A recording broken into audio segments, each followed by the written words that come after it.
If I'm a Wings fan, I'm thrilled by the trade that went down today.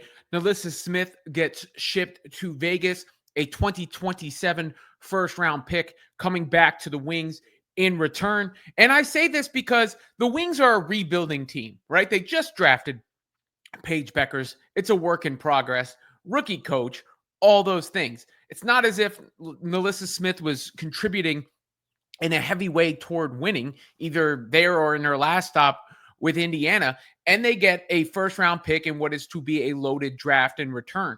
From the Aces side of things, it seems like a move to try to remain in contention, but I'm not sure how much it's going to work out because Smith can't shoot the ball. Defensively has problems. We'll see if she can thrive next to Asia Wilson. But I really, really like the Dallas side of things in this deal.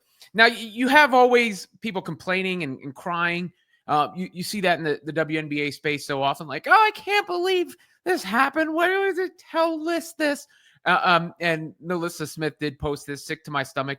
Never seen this coming, but I love you, Dallas Nation. Thank you for everything. She went on to talk about how she's excited to go to the Aces. So it wasn't about the trade to where she was going. It was about the idea that the trade went down in the first place. But this is what happens in professional sports. It can't go telling you certain players who maybe have no trade clauses or superstars or something like that may be looped in on certain things. But for the most part, you have to keep this stuff under wraps in order to make the deal, in order to finalize the deal. So I really don't understand the deal about, like, I can't believe this happened. Oh, why would they do that? And look, you have to factor in the relationship between Nalyssa Smith and Dejanay Carrington, but I'm not sure that's even great for a team anyway. Necessarily. Kurt Miller, the GM of the Wings, had sort of hinted that they acquired Smith in order to get Carrington. We'll see what happens with Carrington, and the Wings have been better with her off the floor. Perhaps in the bench role, she can thrive, but you see the details of the trade there. On the other side of things, Vegas had to make some moves to make this happen. They release players here, Tiffany Mitchell, Liz Kitley. And then, of course, what happens on the internet, as soon as a player is released, everybody thinks they should be on their team.